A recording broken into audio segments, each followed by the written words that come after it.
President Bola Tinubu today gets out to France on a walking trip.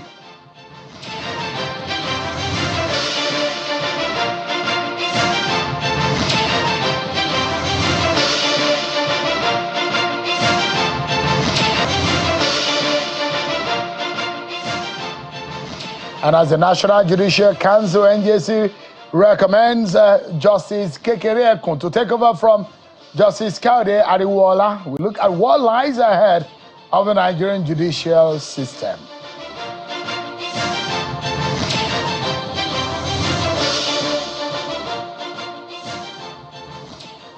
Hello everyone, welcome to the program. This is Politics Today live on Channels Television. I'm Sean Wakimalo here in Abuja. Let's tell you about the nation's #1 citizen, Bola Tinubu. The president has traveled today to France. The special advisor to the president on media and publicity, Ajuri Ngilale, disclosed this in a statement. He said the president will return to the country after his stay in the European nation. A statement partly reads that President Bola Tinubu will embark on a trip to France on Monday, which is today, departing from Abuja, the nation's capital. The president will return to the country after his brief work stay in France. Now, talking about the #1 citizen, let's talk about the #1 judicial officer in the nation, which is a position of the Chief Justice of Nigeria. He's the chairman and the #1 citizen, the #1 judicial officer in the land. Now, the NJC has signaled that Justice Ariwoola's tenure will end, and they're recommending Justice Kudirat Kekere to be his successor. As that is about to happen, and we see yet another era in the Nigerian judicial system, what lies ahead of our woman, and as Justice Ariwoola walks out of that noble profession that is being taking an oath to undertake for several years, how has it fared? Tonight we'll be learning from a very senior lawyer in the land and what we need to know as the Nigerian judiciary stands at a very pivotal point in steering the right path for Nigeria to tread. So we'll be looking at that, plus the lessons for Nigeria on these Chinese deals. There's become awry with Ogun State, but what lessons can we learn from all of that? Also, I will be having joining us later in the program the national chairman of one of Nigeria's major political parties. Stay with me, everyone. But first and foremost, let's serve you with some of your political random stories.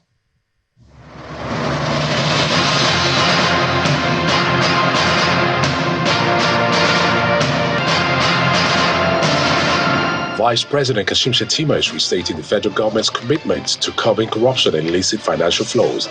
The Vice President stated this during the opening of the General Assembly of the Network of Anti-Corruption Institutions in West Africa in Abuja. He explains that the implementation of anti-corruption laws and granting independence to anti-corruption agencies in the region remains fundamental to addressing the challenge of endemic corruption in the region. We have worked hard over the past year to strengthen all the anti-corruption agencies in Nigeria by not interfering in their activities and ensuring that they are adequately funded. The Supreme Court has reserved judgment in the appeal filed against the tribunal and Court of Appeal judgment by the candidate of the Social Democratic Party in Kogi governorship election, Muritala Ajaka, to a date that will be communicated to the parties. The Apex Court has also declined a request by Mr. Ajaka's counsel for the constitution of a full panel of 7 justices to hear and determine its appeal. The Apex Court equally reserved judgment in the appeal filed by the candidate of the All Progressives Congress in the Bayelsa governorship election, Mr. Timi Silva, to a date that will be communicated to the parties. Meanwhile, a former Chief Justice of Nigeria, Justice Walter Onogen, will on Tuesday, the 20th of August 2024, at the Court of Appeal in Abuja, resume his legal battle against the judgment of the Code of Conduct Tribunal, CCT, that ordered his removal from office in 2019. The former head of the Nigerian Judiciary in a suit filed at the Court of Appeal since 2019 is praying the Court of Appeal to void and set aside the CCT judgment delivered against him on April 18, 2019. In his appeal, Justice Onogen, through his late counsel, Adegboyega Amowolo, is asking the appellate court to quash his conviction primarily on the ground of want of jurisdiction bias, and absence of fair hearing. The Code of Conduct Tribunal had in 2019 convicted Justice Onoge in all the 6 count charges of breach of Code of Conduct for public officers brought against him by the federal government while in office as the head of the country's judiciary. And ahead of the governorship election in Edo State, the Independent National Electoral Commission (INEC) has set the deadline for the collection of permanent voters' card in the state for Sunday, September 8, 2024. The INEC chairman, Professor Mahmoud Yakubu, stated these at a meeting with resident electoral commissioners in Abuja, where he directed the resident electoral commission to ensure that the cards are not collected by proxy. The INEC chairman also promises to present the final copy of the updated voter register on Tuesday, August 20, 2024, to political parties that are fielding candidates for the election. As part of efforts to reposition the People's Democratic Party ahead of the 2027 general elections, some members of the party under the umbrella of PDP National Rebirth Group are asking elected members of the party to shun anti-party activities. Addressing a news conference in Abuja, the national coordinator of the group, Mr. Franklin Edede, says it is unhealthy for a member of the party to be engaged in the commissioning of the office of another political party while still being a member of the People's Democratic Party. The leadership and members of the All Progressives Congress APC in Anambra State have called for a credible local government election in the state following what they cited as an aberration to the electoral law. The state chairman, Mr. Basili AGDK, speaking at a press conference at the headquarters of the party in Awka, notes that the party cannot legalize what it describes as the illegality of the Anambra State Independent Electoral Commission in the local government council election, arguing that the September 28, 2024 scheduled local government election in the state was hurriedly planned to favor the ruling All Progressives Grand Alliance, APGA. Lastly, some representatives of Okun people in Kogi State, under the aegis of Okun Society Forum, have shown concerns about the political developments in the state. Speaking with journalists in Lagos, the chairman of the forum, retired Brigadier General Benjamin Ipinyomi, appealed to the judiciary to ensure due diligence, transparency in their final judgment. I humbly request, Mr. President, to direct all arms of government to critically look into the affairs of Kogi State in terms of security, welfare of indigenous and non-indigenous,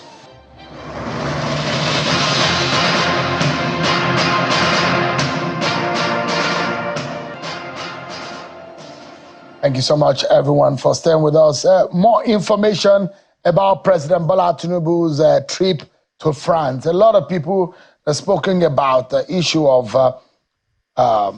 the presidential jet and some of the controversies around whether or not the nation is buying another one. So we've got some more information as to what kind of plane took the president out of the country. The president flew to France in a new presidential plane. The president departed Abuja today using the new Airbus A330, which replaced the 19-year-old Boeing B737-700 BBJ, bought under the presidency of President Olusegun Obasanjo. The new plane, bought far below the market price, saves Nigeria huge maintenance and fuel costs running into millions of dollars yearly.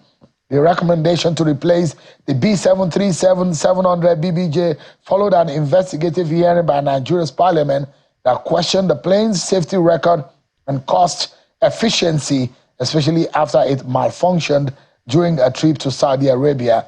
The Nigerian Senate Security and Intelligence Committee recommended replacing the aging aircraft in the presidential fleet to reduce downtime and operational expenses. More information coming from the presidency.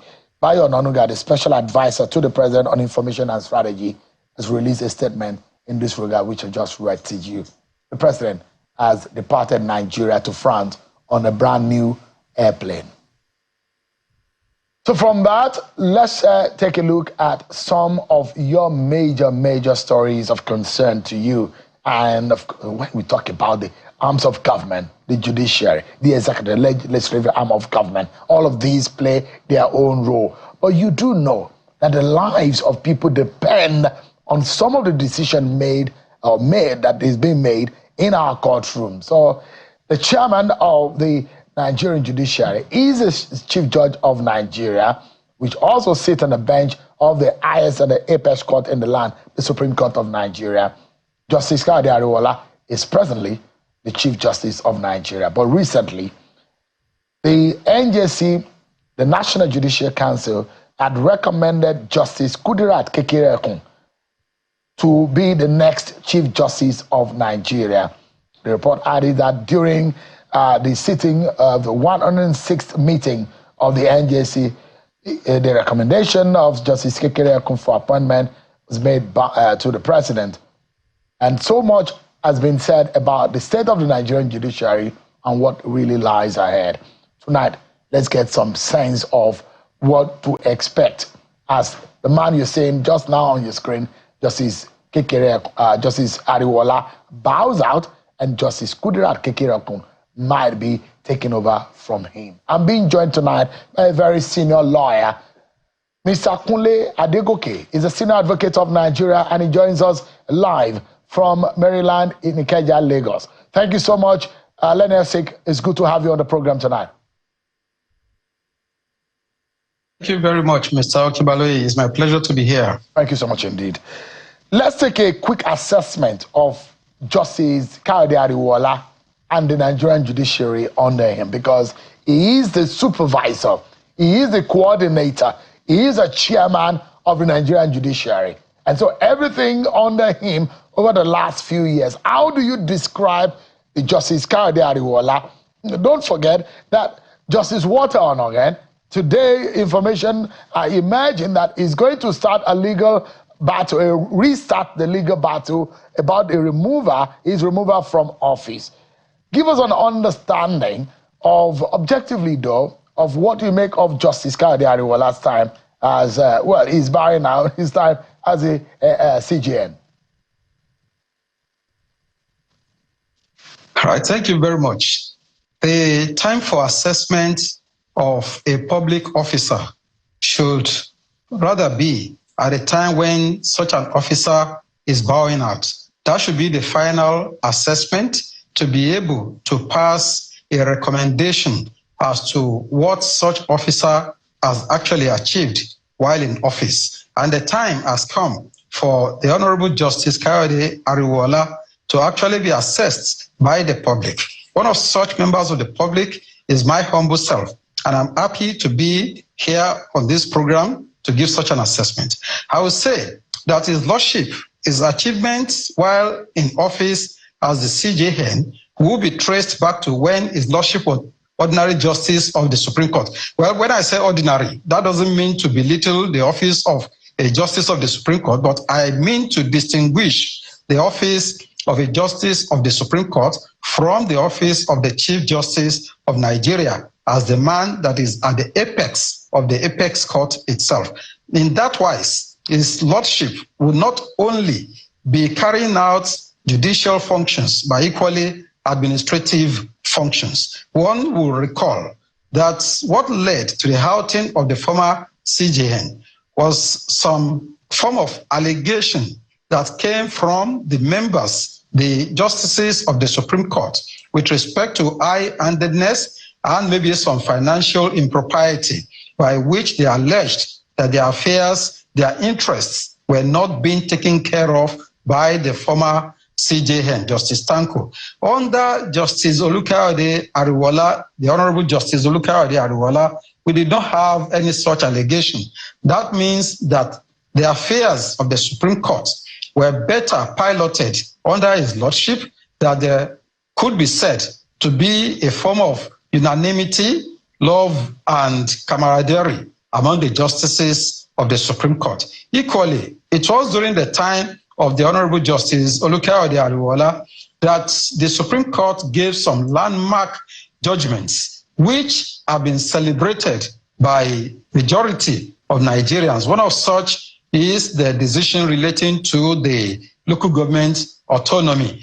Although the Supreme Court had been consistent in so many cases in the past with respect to what should be the role, the function, the status of local governments in Nigeria and the position of that particular tier of government, whether an independent tier of government or is just an administrative appendage to the state's government. And under the leadership of the Honorable Justice Olukayode Ariwoola, we had the benefit of a decision of the Supreme Court that finally laid to rest the agitations and the malpractices that had been recorded against the governors in the administration of the local governments. We look forward to a situation in the future where the local governments will be able to deliver more on their mandates as prescribed in the Constitution,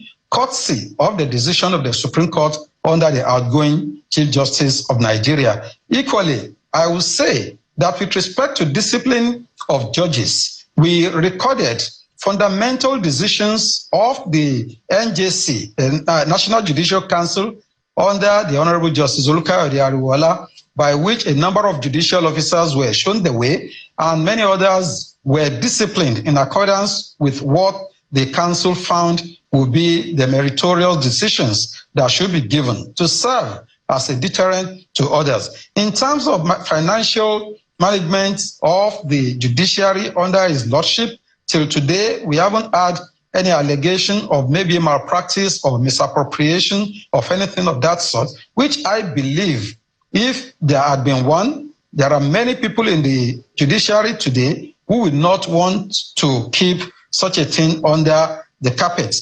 His lordship, as an officer of the judiciary and a public officer, would definitely have one area or another where there will be criticism.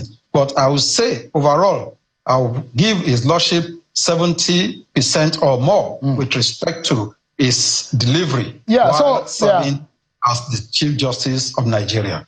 And perhaps, although there are those, I mean, if you look at mathematically and economically speaking, there are those who will say, oh, under Justice Ariwoola is when we saw a 300% increase in the remuneration of a judicial officer. Yeah, I mean, that could be ascribed under it, although one way or the other, it may have a role to play in pushing for a higher pay for the judiciary. Those who will say, economically speaking, they probably will be earning, in terms of value, what they've been earning in the last 3, 4, 5 years because of the issue of inflation.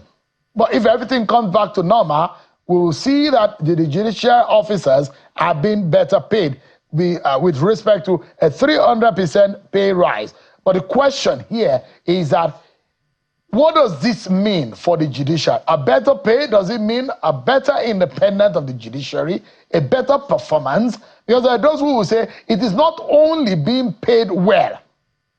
Most of our judicial officers, and I can give 3, 4 examples of some Supreme Court justices, some who are late or some who are alive, they are battling with side problems, some of them spinal cord problems, spine problems because of the long hours they spend in longhand writing of their judgments. Some of them don't have enough assistance to help them. These are some of the issues, don't you think, Mr. Adegoke? Yes, I believe that the process of making the judicial arm of government in Nigeria to be better functional and better in performance in terms of delivery of its constitutional mandate is a continuous process. And there are fundamental areas which you have mentioned that I think the incoming CJN will definitely have to work on. Those that have been addressed definitely will no longer require the new CJN to reinvent the wheel. However, the new areas, the areas that have not been addressed by the outgoing CJN, who had probably a period of 2 years within which he was able to serve in that capacity, will require the new CJN to work harder on this. And I very much agree with you that increase in pay would not necessarily automatically guarantee a better economic conditions for the judges if the economy continues, nosediving. And that is where the government will need to work. It doesn't only apply to the executive or the judiciary alone. It equally applies to general members of the public. If there is increase in minimum wage from 30,000 naira to 70,000 naira, but if the purchasing power, the purchasing capacity of an average Nigerian continues nosediving as a result of the fall in the value of the currency, definitely it will make absolute rubbish of the increase. And that is an area that I believe the President of the Federal Republic of Nigeria and the current government is definitely that they are definitely working on. And one will expect that in the next few months there will be delivery in this respect. Otherwise, the judgment of the mass of the people might not be very favorable to the government, despite the efforts in increasing wages and remunerations due to judicial officers. So one is expecting a situation where there will be better,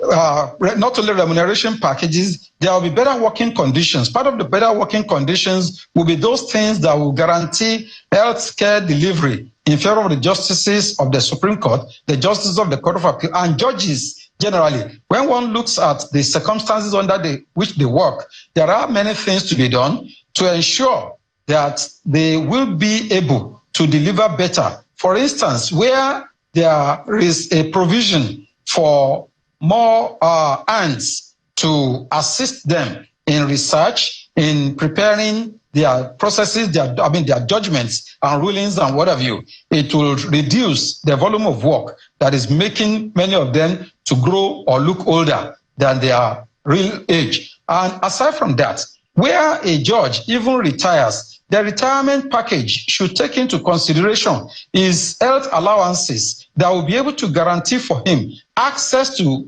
quality health services, not only locally, but where necessary, to even be able to seek better health service outside the shores of the country where we are not able to provide such. But it is our expectation that there will be no basis for anybody, whether public officer, private officer, or a private individual, to have any reason to even travel out of the country if our healthcare service is made superlative and is able to deliver what an average Nigerian requires to be able to live a meaningful life. So this is an aspect that one expects the government to really work on. And this will inure to the benefit of not only justices of the Supreme Court or Court of Appeal or other judges of the lower court, but equally to general members of the public. And that is when the government can be said to have adequately delivered. There are so many other areas that I believe the incoming CJN will equally need to work on to ensure that the achievements of heroes past will not be in vain. Yeah.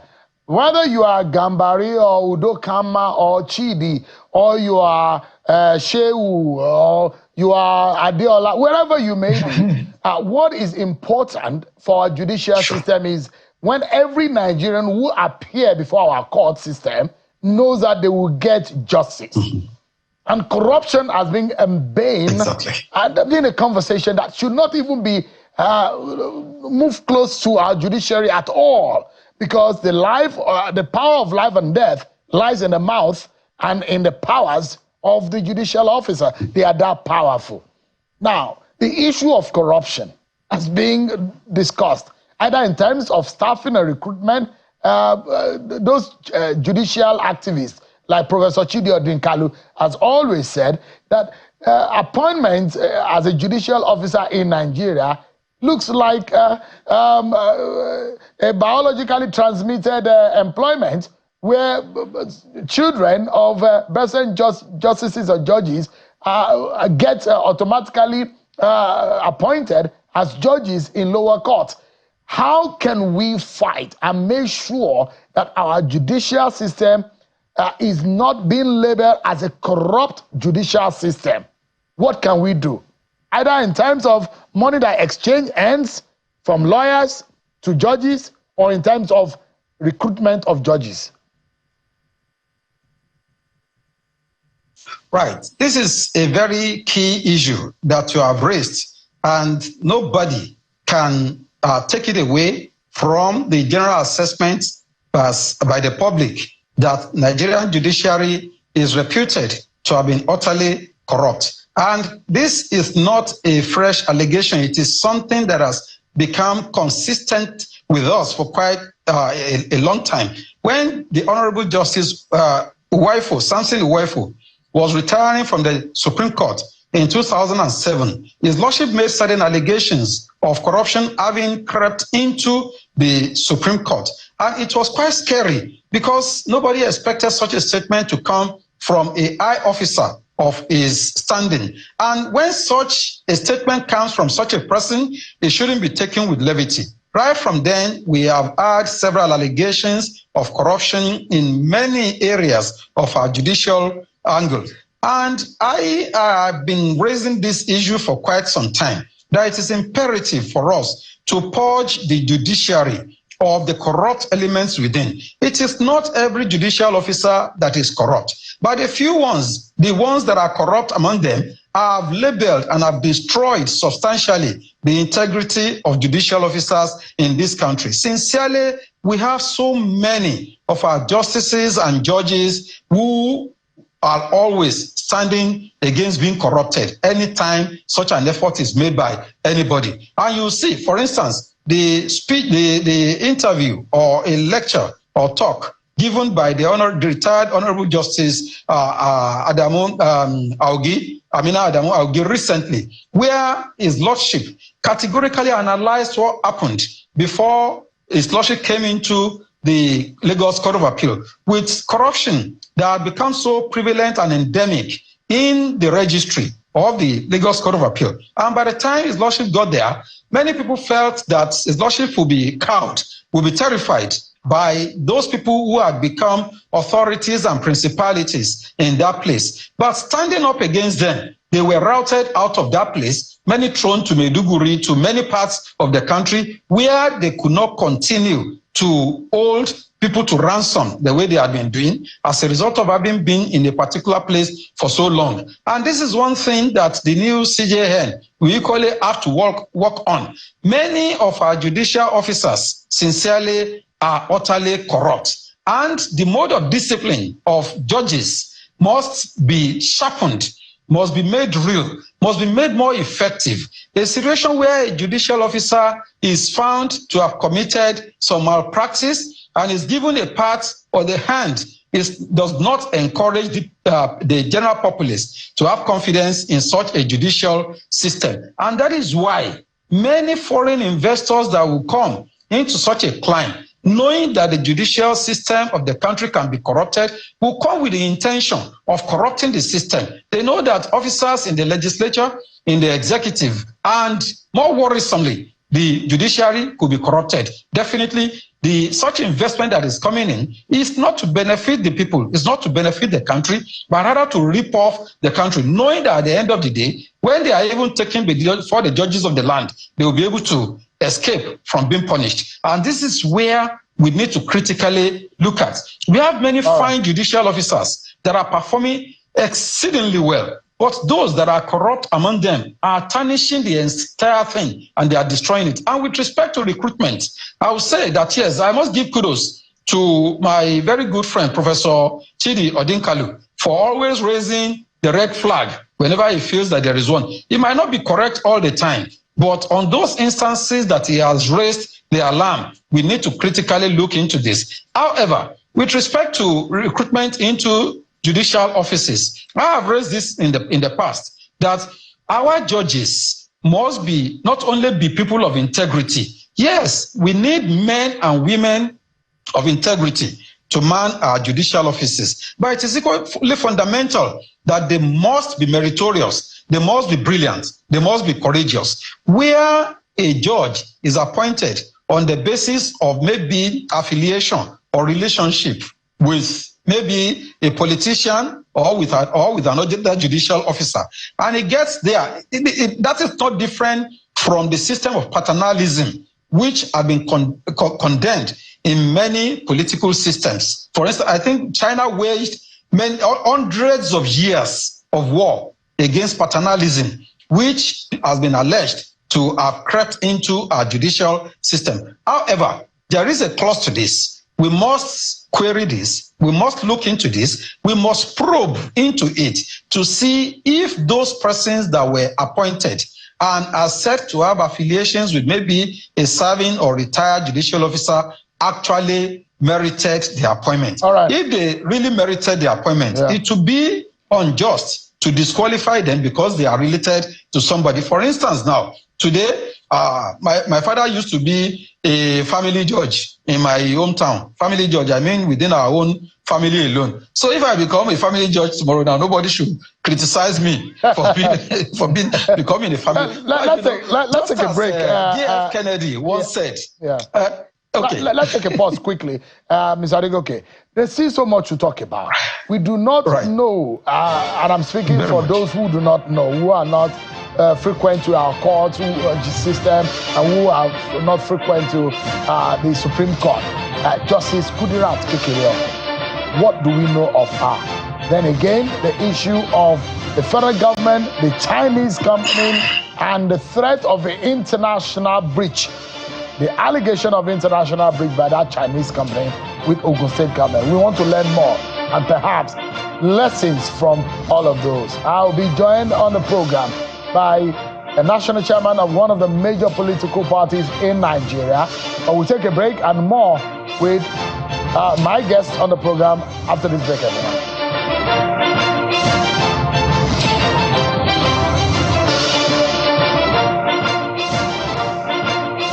So much everyone for staying with us. Mr. Kunle Adegoke, Senior Advocate of Nigeria, has been speaking with us on the state of the Nigerian judiciary. I'm now being joined by Alhaji Shehu Gabam, who is the SDP National Chairman, is live here in our Abuja studio. Thank you so much indeed for joining us. Thank you very much. I'll bring you into the frame because it affects you, especially you politicians. You get affected by the judgments of court.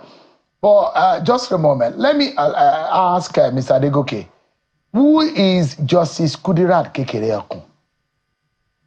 His Lordship, the Honorable Justice Kudirat Kekereekun, is one of the finest legal minds that this country has ever produced. I consider Nigeria very lucky to have His Lordship not only serving in the apex court of the land, but also ascending to the highest office in the judiciary.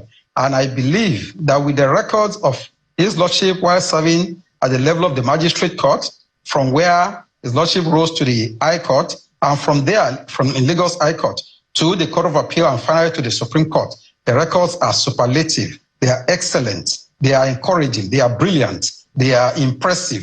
And I believe that with His Lordship ascending to the pinnacle of the apex court, in Nigeria is going to have the best in terms of justice delivery and coordination of our legal system in the next few years. That His Lordship is going to preside over the affairs. He's an incorruptible judge from the records, and we are happy that till this moment, there is nothing tarnishing the image of this fine judicial officer that is mounting the saddle of leadership of the judiciary in Nigeria. There's going to be a lot of weight on our shoulders.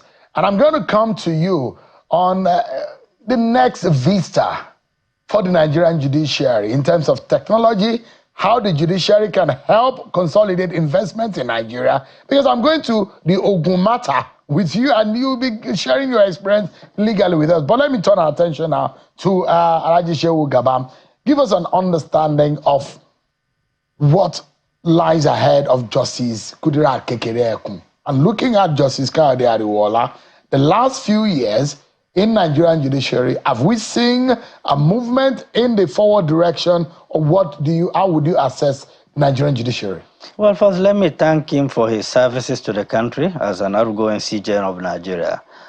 Certainly, during his time, Nigeria have witnessed one of the most controversial and most patriotic judgment in terms of the liberation of the local government, the financial autonomy of the local government. That directly credit goes to him. We thank him for that services to the nation or to the country as a whole.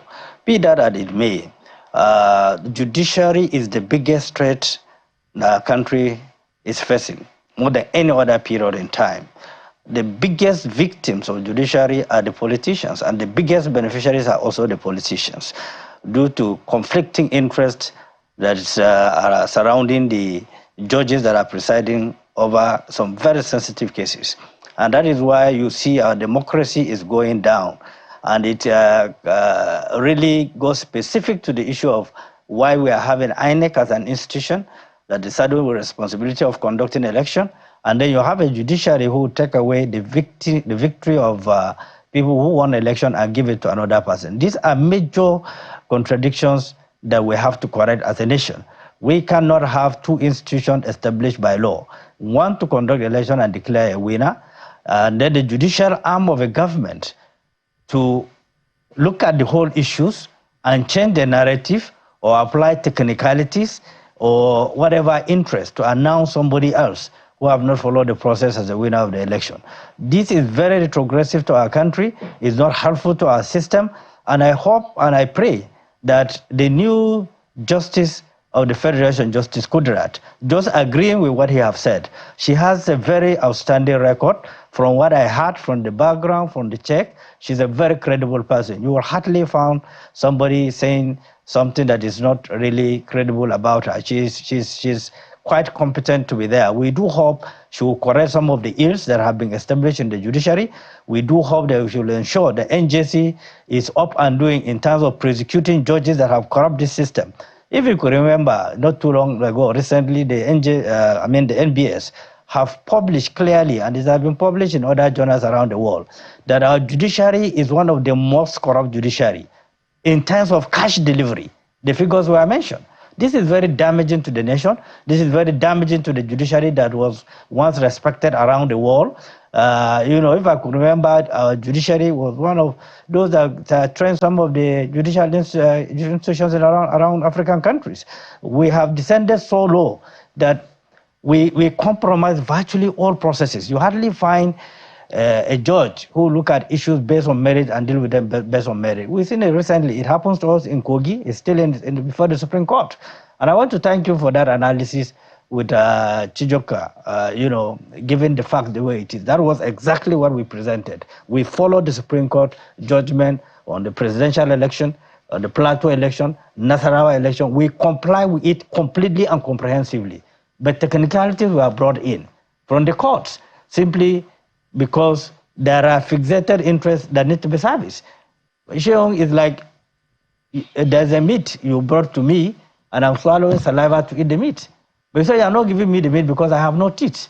But I can chew the meat and feel the same. That is what the judiciary is doing. And I hope that by the record of the incoming CJN, she will do everything humanly possible as a mother of the nation that will preside over moral issues to ensure that there's justice, there's fairness, there's equity in our justice system in the country. But so far, I believe the outgoing CJN have done a bit, but a lot of damage were made to the judiciary. I mean, we do know what it means for our reputation globally. And we do know what a strong judiciary, unbiased bench could be for the progress of our development of our nation. But if there is one thing that the incoming CJN could do to straighten that record and give Nigeria a new, brand new personality globally, or even locally, what would that be for you? First is for her to select teams of judges that have credibility, have record, and assign them to handle sensitive cases, especially in judiciary. Largely, some of the landmark judgments they have handled are political cases. Now, we still deal with political cases. There are fearless judges in the Supreme Court today. We have. And then if there are serious cases, what we expect from the new CJN is to select those judges that have credibility, have morality, have decency, have belief in the unity of Nigeria, have belief in fairness, justice, and equity to deliver on those cases. Otherwise, there is no way, there's nothing anybody can do.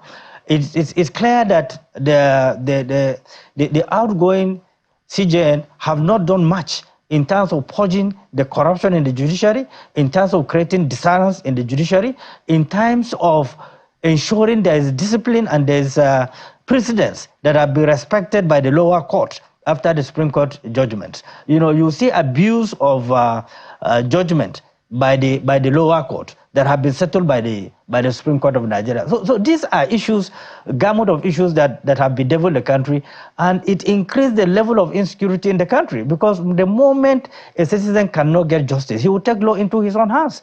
So it added a lot of value, a lot of crisis to the insecurity that we are facing today as a nation.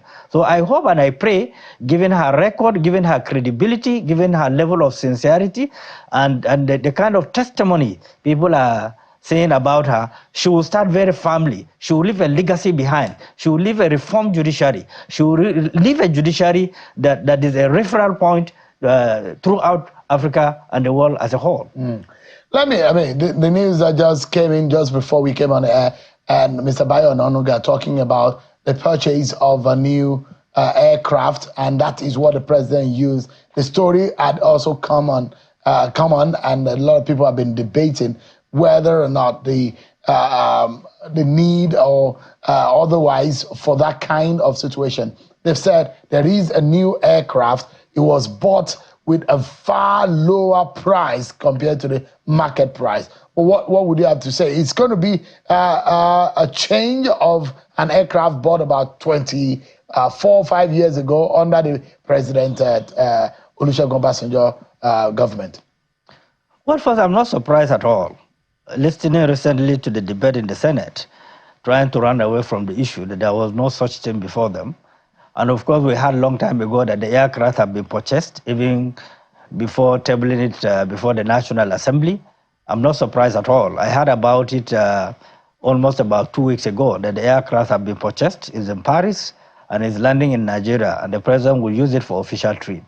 It shows that we are not communicating with one another. It shows that Nigerians' views do not really matter in terms of contribution, adding value, the hardship the nation is facing, rejiggling of the economy, and ensuring that strategic policies are being applied to alleviate the sufferings of Nigerians. I think it's an act of insensitivity on the side of the government to bluntly behave the way they behave, as if nothing will happen at all. The lifespan of an aircraft can last for 30, 40 years, depending on the maintenance culture of those aircraft. Nigeria have the capacity to maintain what they have, because largely I know a lot of people that own aircraft and they take them for upgrade and maintenance and so on and so forth. And I don't know what we are going to do with Airbus as a country. What will the president do with the Airbus? To carry 200, 300 people to where? Maybe we are trying to copy America. We are trying to copy some of these countries that have Airbus as official jet for their own country. Economically, I have not seen the sense of it. Well, in terms of trying to show that we are up and doing, we have the capacity, we have the resources, so perhaps this is just what they want to achieve at the international level. But domestically, given the sensitive nature of the situation and how people have reacted to it, I thought the president would be sober in terms of this kind of showbiz. That yes, I heard you, I have listened to you, there's nothing I can do about it. He just went ahead to do what he wants to do. I pray well for him. I pray that not just him, other leaders that will succeed him will enjoy the aircraft. That's the best I could say for now. So the question is not whether or not we need a plane for the president. Not at all. We do. Whether it's private, and there are a lot of people who compare the Nigerian situation with what happens in Kenya or other climes. But the question is the timing, the safety issues, yes, and the economic conditions in the country. If you were President Tinubu, what would you do? I wouldn't have bought that aircraft. Even if you got it at that kind of price, almost a giveaway price. No, you see, if you go and check our aircraft, forget about the politics surrounding the presidential air fleet that we have, simply because they want to justify why they should change it. We can maintain them, we can upgrade them, because aircraft are being upgraded. All the system can be changed. So the president at this difficult time that we are facing extreme hardship, what I expect him to do is to take them for maintenance, for overhauling, and so on and so forth. They are still in good shape. It's a pure politics to suggest that the life of the president is in danger. After all, it's not the only president that have problem with the presidential jet. If you could remember, other presidents have similar issue. President Buhari have similar issue with it at one point or the other. But usually our maintenance culture has been very, very poor. Now, let's see how this one will go, whether they will give it 100% maintenance culture or will end up having these gaps of having problem with the aircraft in one way or the other because of the lack of maintenance culture. So it has to do with our seriousness as a nation to maintain what we have, to service what we have. It's not about the aircraft. It's not about buying a brand new car. But if you buy a brand new car, you don't take it to mechanic to service it constantly. Any problem, you solve it. The car will be So you stranded. see it as insensitive to buy a plane at this time? It is insensitive. The president knows it is insensitive. But would you rather have President Nigerians, Tinubu travel on a commercial airline out of the country for official assignment? The British Prime Minister traveled on commercial airline. It's not just Nigeria. There's nothing wrong with that. But what I'm saying, it hasn't gotten to that. Our aircraft can deliver president wherever he wants to go, as it is right now. The politics can be created simply because they are desperate to have a new aircraft. They bought a brand new official car for the president. It's one of the best in the world.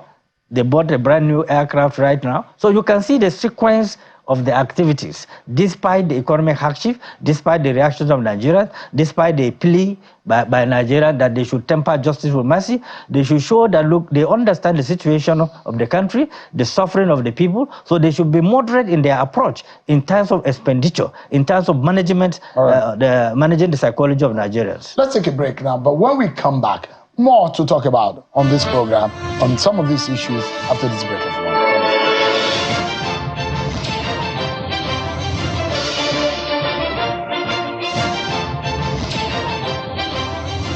Thank you so much, everyone, for staying with us. Alhaji Shehu Gabam, who is the national chairman of the SDP, has been speaking with us. Let me quickly go back to Mr. Kunle Adegoke, Senior Advocate of Nigeria. Thank you so much for your patience. And give us an understanding. What do you make of the same question I asked Alhaji Gabam about the presidential aircraft, a new one, and the explanation of the presidency on it? Considering the debates Nigerians are having, the economic conditions of the country, and what they've raised as security issue and maintenance problems that has occurred over the past months. Thank you very much. The issue concerning the presidential aircraft that has just been procured is one that I know will agitate many, considering recent agitations from the people on the economic conditions of the country and the fact that we recently witnessed mass protests across different states of the country. And in such a situation, one will expect that the leadership of the country will have to be careful in procurement and things they buy that people might consider to be mere luxuries and not necessaries. And to this extent, where the leadership of the country considers a particular item to be a necessary, there might be the need to show why such a procurement is ultimately necessary now. Otherwise, perception really matters. Where the people sees the item as being necessary to the performance of the functions of the office, there might be less agitation. But where such cannot be justified to the mass of the people, then we are calling for further resentment of the government from the masses. And that is something that no government can bear in a democratic dispensation. Where it should be a military government, it might be a matter of I don't care whether the people like it or not. At least I wasn't elected and I'm not looking for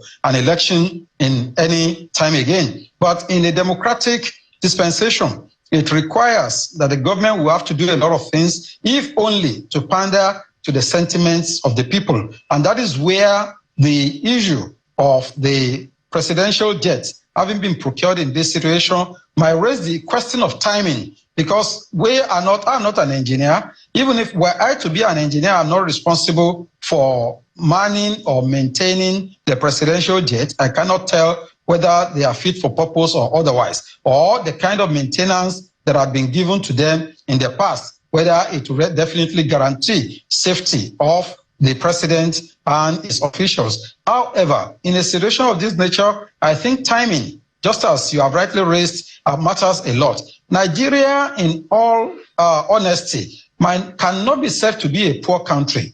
Recently, our income, our foreign reserves, and everything have really gone up. But that doesn't mean that we have to be wasteful. We are in a situation that requires the government to be more prudent in financial management and ensure that the mass of the people who have the perception that the government is working towards delivering on its mandate are meeting the economic needs of the masses. Yeah. The president is working, there's no doubt about it. I have read quite a number of policies that they are cooking, having been in interaction with some people behind the scene who are telling certain efforts being made in terms of food production, in terms of security, in terms of delivery generally. But at this particular point in time, it might raise a question of whether it is a necessary or it is a mere luxury that the nation may not be able to afford. All right, thank you so much indeed, Mr. Kunle Adegoke, Senior Advocate of Nigeria, and Alhaji Shehu Gabam. Thank you so much, gentlemen, for your time tonight. It's a pleasure hosting both of you on some of these very crucial conversations. Thank you so much indeed, everyone. But that's our show for today. Thanks so much, everyone, for being part of it. I'm Sean Wakimaloya. I'll see you tomorrow, God willing. God bless Nigeria.